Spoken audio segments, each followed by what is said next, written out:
You're listening to a Stoic Letter, presented by stoicletters.com.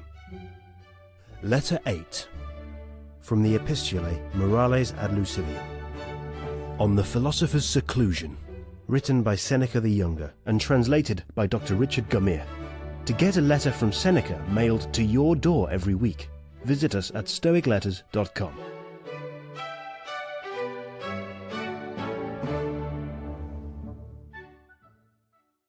Greetings from Seneca to his friend Lucilius. Do you bid me, you say, shun the throng and withdraw from men, and be content with my own conscience? Where are the counsels of your school which order a man to die in the midst of active work? As to the course which I seem to you to be urging on you now and then, my object in shutting myself up and locking the door is to be able to help a greater number. I never spend a day in idleness.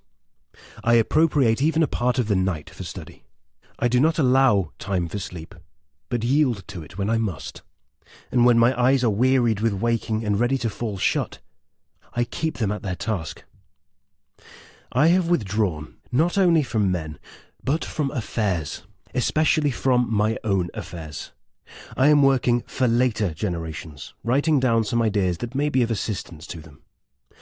There are certain wholesome counsels which may be compared to prescriptions of useful drugs. These I am putting into writing, for I have found them helpful in ministering to my own sores, which, if not wholly cured, have at any rate ceased to spread. I point other men to the right path, which I have found late in life when wearied with wandering. I cry out to them, avoid whatever pleases the throng, avoid the gifts of chance.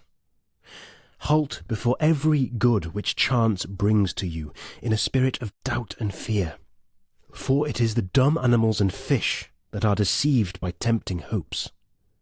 Do you call these things the gifts of fortune? They are snares, and any man among you who wishes to live a life of safety will avoid to the utmost of his power these limed twigs of her favour, by which we mortals, most wretched in this respect also, are deceived. For we think that we hold them in our grasp, but they hold us in theirs. Such a career leads us into precipitous ways, and life on such heights ends in a fall. Moreover, we cannot even stand up against prosperity when she begins to drive us to leeward, nor can we go down either with the ship at least on her course, or once for all. Fortune does not capsize us. She plunges our bows under and dashes us on the rocks. Hold fast, then, to this sound and wholesome rule of life, that you indulge the body only so far as is needful for good health. The body should be treated more rigorously, that it may not be disobedient to the mind. Eat merely to relieve your hunger. Drink merely to quench your thirst. Dress merely to keep out the cold. House yourself merely as a protection against personal discomfort. It matters little whether the house be built of turf or of variously coloured imported marble. Understand that a man is sheltered just as well by a thatch as by a roof of gold. Despise everything that useless toil creates as an ornament and an object of beauty, and reflect that nothing except the soul is worthy of wonder. For to the soul, if it be great, naught is great. When I commune in such terms with myself and with future generations, do you not think that I am doing more good than when I appear as counsel in court, or stamp my seal upon a will, or lend my assistance in the Senate by word or action to a candidate? Believe me, those who seem to be busied with nothing are busied with the greater tasks. They are dealing at the same time with things mortal and things immortal. But I must stop and pay my customary contribution to balance this letter. The payment shall not be made from my own property, for I am still conning Epicurus. I read today in his works the following sentence: if you would enjoy real freedom, you must be the slave of philosophy. The man who submits and surrenders himself to her is not kept waiting, he is emancipated on the spot. for the very service of philosophy is freedom.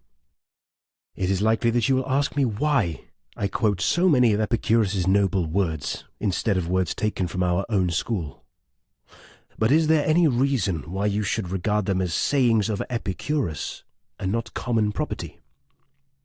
How many poets give forth ideas that have been uttered or may be uttered by philosophers? I need not touch upon the tragedians and our writers of national drama, for these last are also somewhat serious, and stand halfway between comedy and tragedy. What a quantity of sagacious verses lie buried in the mime! How many of Publilius's lines are worthy of being spoken by buskin-clad actors, as well as by wearers of the slipper? I shall quote one verse of his which concerns philosophy, and particularly that phase of it which we were discussing a moment ago, wherein he says that the gifts of chance are not to be regarded as part of our possessions. Still alien is whatever you have gained by coveting. I recall that you yourself expressed this idea much more happily and concisely. What chance has made yours is not really yours. And the third, spoken by you still more happily, shall not be omitted.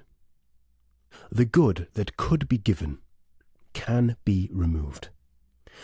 I shall not charge this up to the expense account, because I have given it to you from your own stock. Farewell.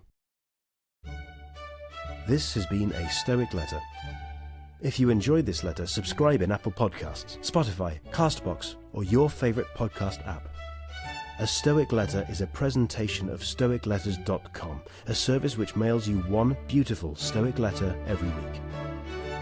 If you'd like to explore Stoicism by mail, visit stoicletters.com and use code POD5, that's POD and the number 5, to save $5 on your first order.